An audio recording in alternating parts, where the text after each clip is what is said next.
안전하다고만 믿었던 은행이 문을 닫는 사태가 벌어졌습니다. 예금자들은 하루아침에 공황 상태에 빠졌습니다.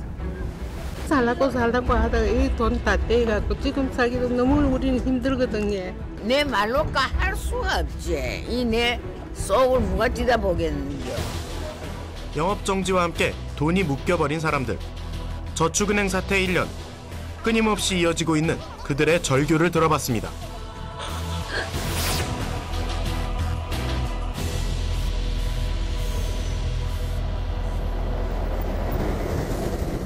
지난해 2월 17일 업계 1위를 자랑하던 부산저축은행이 영업정지를 당했습니다.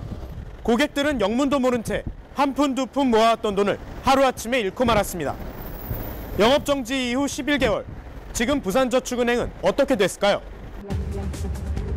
은행 간판은 멀쩡하게 붙어 있었지만 분위기는 뭔가 심상치 않습니다.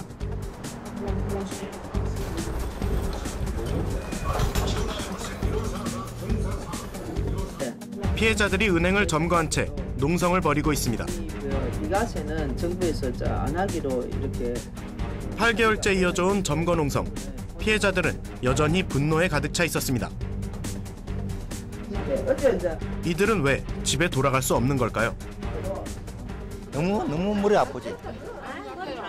남한테 놓아도 참 아무데 말 제대로 못하고 속만 타는 거지. 지금 먹고 살 길이 없는데 이 돈을 못 받으면 죽습니다. 지금 저희 같은 경우는 우리 피해자 다 그렇습니다. 예금자 보호를 받지 못하는 5천만 원 초과 예금자와 후순위 채권자들. 후순위 채권이란 쉽게 말해 은행이 파산했을 때 돈을 받을 수 있는 순서가 가장 나중으로 밀리는 채권을 말합니다. 후순위 그런 것도 우리는 모르고 좋은 상품이 있으니까 이자 많이 준다 하니 우리는 혹시 그 이자 받아가지고 세금이라도 내고 좀 저기 하려고 그래 넣은 건데 그래서 했는데 나중에 이런 터져가 보니까 뭐 이런 어마어마한 사건이 터졌는지 모르지. 우리는 그렇지 모르고 했지. 어떻게 했어요? 그러면 알았으면 당연히 안 했을 거 아니에요? 당연히 안 했지요. 할 리가 있습니까? 안 했지요. 이제 은행은 이들의 집이 됐습니다. 그런데 유난히 60, 70대 노인들의 모습이 눈에 띕니다. 5천만 원 초과 예금주 가운데 40% 이상이 60대 노인입니다. 안 입고 안 먹고 해갖고 어쨌든 살라고 한 푼 생기면 한 푼 갖다 엮고 이래 해갖고 해난 돈을 이렇게 띄갖고 돈 좀 빨리 주라고 좀 그래 주소. 다른 거는 부탁할 거 없어. 돈 빨리 줘야 우리 할배 빨리 좋은 약 써갖고 빨리 나 사주고 우리 생활도 좀 하고. 한 푼이라도 더 불려보겠다고 저축은행을 택했던 서민 피해자들. 그러나 지난해 불거진 저축은행 대란은 아직까지도 진정되지 않고 있습니다.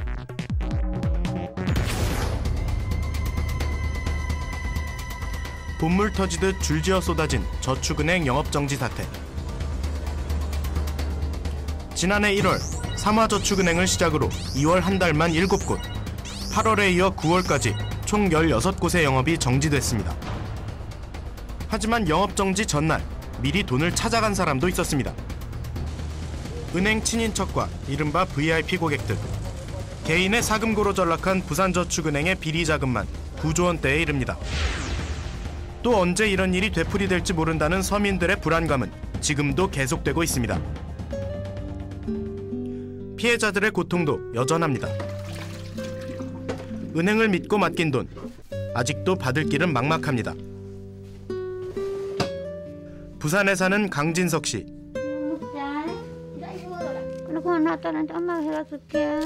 그녀는 남편과 함께 정신지체 아들을 돌보며 소박하게나마 단란한 삶을 살아왔습니다.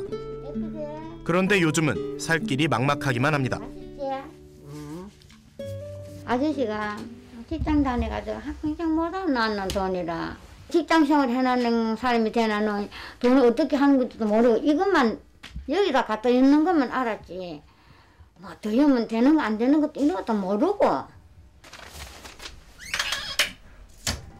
남편이 아파트 관리소 일을 하며 평생 모은 돈은 1억 3천만 원. 이거 맡길 때 이율 높아요. 부부 명의로 각각 8천만 원과 5천만 원을 예금해 이 가운데 3천만 원을 받지 못했습니다. 안 좋지요. 야 둘이만 그냥 이렇게 살고 있는데 아버님은 어디 가셨어요? 돌아가셨잖아. 이것 때문에 서울에 한 달에 3번, 4번 올라갔다 내려갔다 하는 바람에 너무 가루해가지고 가루로 쓰러져가지고 8월달에 돌아가셨잖아요.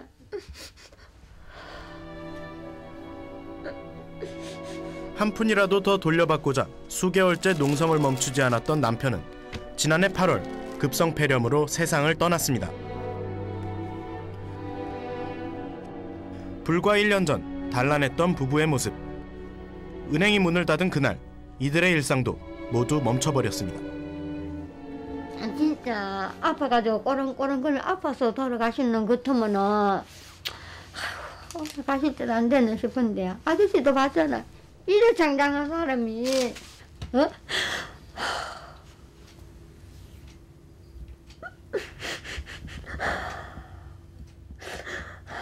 우리는 진짜 너무너무 억울합니다. 진짜.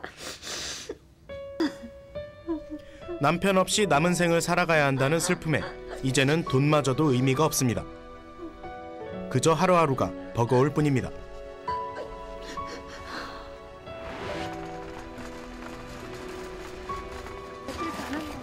돈과 삶의 희망을 모두 잃었다는 서민들. 김춘자 씨도 마찬가지입니다. 비가 오나 눈이 오나 폐지 줍는 일은 하루도 쉰 적이 없습니다. 아들 건 다 붙이고 나이 돈 줄라 소리 못하고 그러니까 내가 함시라도 내 수족에 돈 1,000원이라도 있어야 국시라도 사다 삶아 먹을 거 아니에요. 이런 세상을 내가 살아나와요.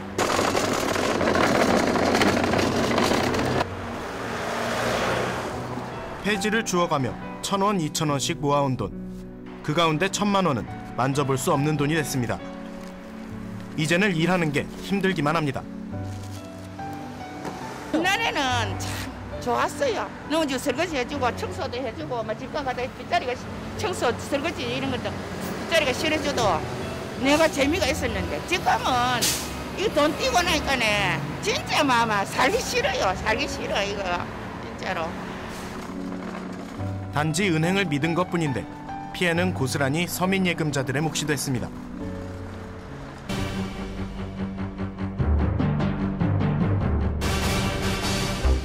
저축은행 사태, 과연 어디서부터 꼬이기 시작한 걸까요? 시민들에게 저축은행에 대해 어떻게 알고 있는지 물었습니다.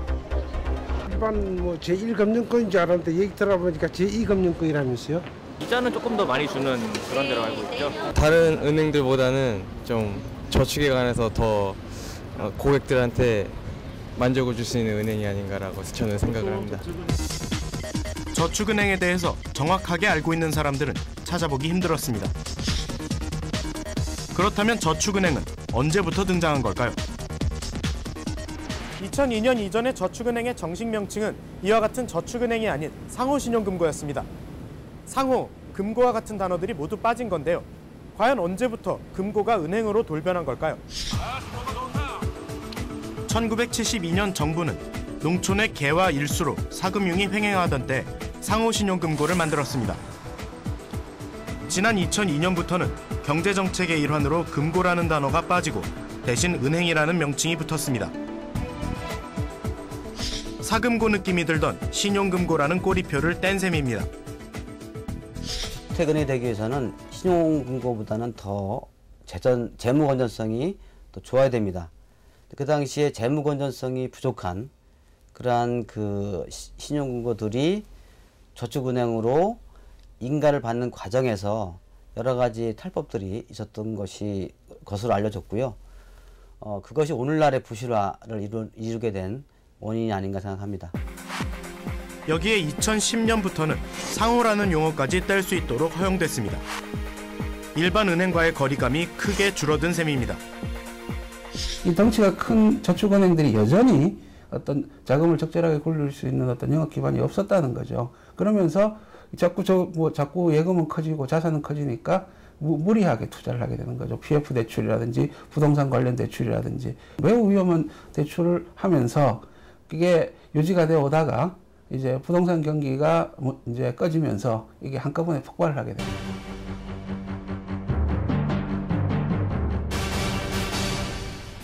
은행은 왜 스스로 무너졌을까요? 이곳은 부산저축은행이 일명 바지 사장을 내세운 PF 대출을 받아 아파트형 공장을 건설하려 했던 곳입니다. 하지만 공사는 수개월째 지연됐고 아직 착공조차 들어가고 있지 못한 실정입니다. 부산저축은행이 600억 원대의 PF 대출을 진행한 곳이지만 사업 진행은 차일피일 미뤄져 왔고 그 사이 고객들의 피해는 조금씩 커져갔습니다. 한 1년 가까이쯤부터 이게 쳐져 있어갖고 좀 그래요. 건물을 짓다가 그대로 방치돼 있으니까 우리 주민으로서 보기는 안 좋아요. 펜스 쳐놓고 뭐 일도 안 하고 이렇게 그냥 계속 공지로 내비두니까 동네로 볼 때는 발전 안 되고 여러 건들 손해지 뭐. 공사는 언제쯤 재개될까요? 저기 선생님, 잠시만요. 말씀 좀 물을게요. 이제 공사 안 해요? 공사를 갖다가 2, 3월 달이면 다 지금 다 준비하고 있어요. 공사 하다 지금 중단된 건가요? 아 이제 그것을 처리했어요. 그다음에 부도를 나고 하니까 여기서 해서 이제 이거 직접 샀다고 이거. 아파트형 공장 들어간다는 얘기까지는 제가 들었는데.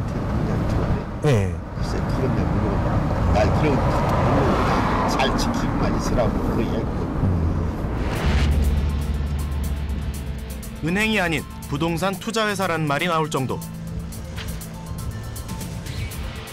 경기도 일산에 있는 고양터미널도 공사가 수년 동안 중단된 사례 가운데 하나입니다. 이 건물 이거 얼마 정도 돼서 다 지어진 거예요? 그건 저도 잘 모르겠어요. 오래 걸리긴 오래 걸렸죠. 아, 그럼 왜 그랬대요? 이게 뭐 제가 듣기로는 뭐 부산저축은행 불법 대출이 여기에 연관이 돼가지고. 몇 개의 저축은행이 이곳에 쏟아부은 돈은 무려 6,100억 원. 고수익을 올리기 위한 저축은행들의 무분별한 프로젝트 파이낸싱, 즉 PF 대출이 발목을 잡고 말았습니다.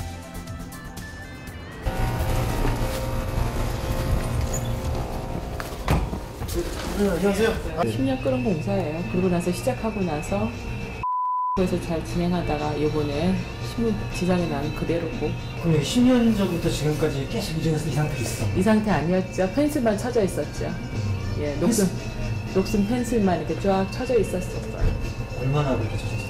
저는 여기서 6년을 근무했는데 그 전에도 그렇게 돼 있었습니다. 아, 그럼 6년 넘게 펜스로만? 10년 가까이. 펜스로만 있다가 이제 공사가? 뭐 여러분이 막 그만 삶이 엉켜 있나 봐. 저축은행이 문어발식으로 벌린 사업으로 관련 업체와 지역 주민들 역시 큰 피해를 보고 있는 실정입니다. 그런데 어떻게 이런 일이 가능했던 걸까요? 저축은행은 대출 한도 규정을 피하기 위해 바지 사장을 동원해 회사를 설립, 부동산 사업을 벌이게 했습니다. 하지만 사업이 좌초되면서 상환이 어려워지고 피해는 고객들에게 돌아갔습니다. 그 밖에 술집 여종업원을 담보로 대출이 이루어지는 등 저축은행의 비리는 도를 넘어섰습니다. 동일인 대출 한도가 있는데요. 그걸 벗어났어요. 다시는 불법 대출을 한 겁니다. 이런 과정에서 그 사실의 은폐를 위해서 또 로비도 한 것으로 나타났고, 어찌 보면 총체적으로 이 도덕적 해이가 경영진과 또 일부 감독기관에도 있었던 것으로 알려졌습니다.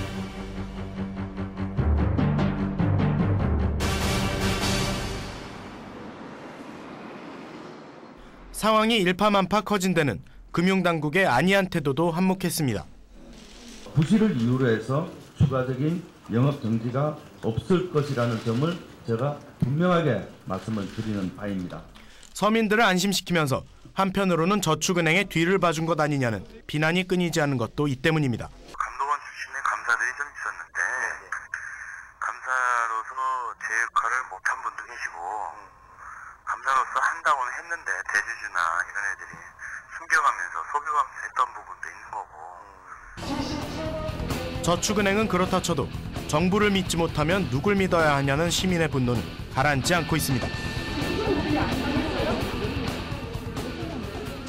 우리나라 국민은 2명 가운데 1명꼴로 저축은행과 같은 제2금융권을 이용하고 있습니다. 하지만 최근 이딴 저축은행 영업정지 사태로 통장을 가지고 있으면서도 불안해하는 시민이 많습니다. 과연 저축은행에 계속 돈을 맡겨도 괜찮은 걸까요? 바로 빼야죠. 겁나잖아요. 예, 옮겨야 된다고 저는 생각을 합니다. 저도 그렇게 하고 있고. 예. 금리 조금 더 준다고 넣었는데 정부에서 금융감독원이나 금융위원회에서 좀 감독을 제대로 해서 보실 경영이 없게 하고 저희가 안심하고 맡길 수 있도록 해야 되는 것 같아요.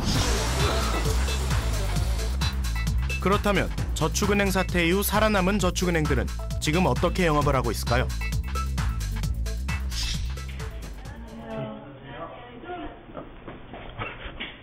예금자 보호 제도라는 법이 있어요. 그거는 뭐냐면 한 사람이 돈을 아무리 많이 맡겨도 나라에서 보장해주는 한도가 원금하고 이자 합산해서 1인당 5천만 원까지 보장을 해주거든요. 이번 사태에서 가장 큰 문제 가운데 하나였던 후순위 채권에 대해서도 물었습니다. 후순위채 해가지고 뭐 무슨 얘기예요? 후순위채는요. 저희는 일단 후순위채 발행 안 해요. 판매 안 해요. 저축은행 사태 이후 은행들은 부쩍 주의를 기울이는 모습이었습니다. 똑같은 피해를 막으려면 고객 차원에서는 어떻게 해야 할까요? 제일 쉬운 방법이 있습니다. 절대로 4,500만 원 이상을 한 저축은행에 맡기지 마십시오. 그러면 됩니다. 그 이유를 주는 만큼 그 수익이 보장이 되는 위험 투자를 하는 경우가 많이 있습니다. 그래서 본인이 손실을 볼 수 있다라는 것을 미리 인식하시고 그다음에 예금을 하시는 것이 중요하다는 생각을 합니다.